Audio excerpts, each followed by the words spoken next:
The UXA0 is a phone we should talk about more.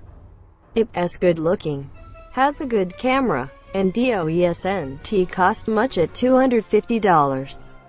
It embodies what Honor, a brand that shares technology with Huawei, does best. But what happens when Honor goes all out and creates a phone with high-end specifications, ready to take on U and other big-screen phones like the U and Samsung's new the Honor 8 Pro, technically adept.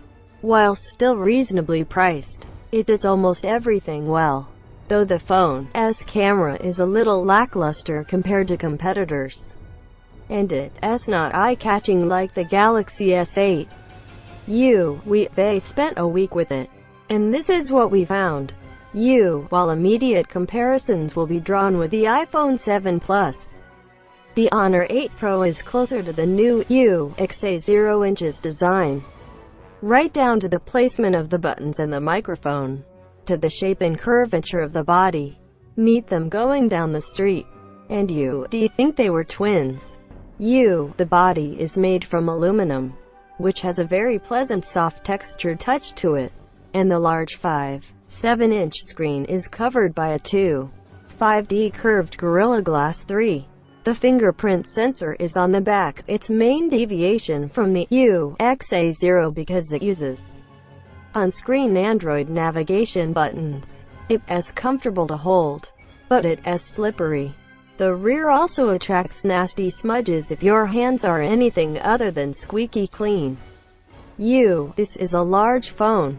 It's essentially the same overall size as the iPhone 7 Plus, and comes close to matching the U.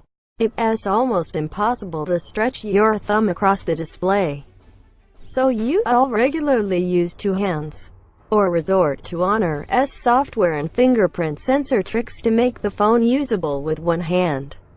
But the phone's size doesn't affect its placement of the rear fingerprint sensor, unlike the The Honor 8 Pro rarely required me to shift my finger around to reach the sensor immediately.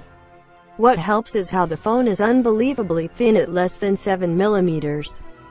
The phone is unbelievably thin at less than 7 millimeters. While the Pro will come in black or gold. We love the blue variant.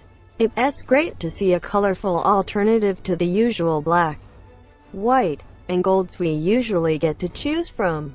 It's not dazzling like the blue Huawei USEs.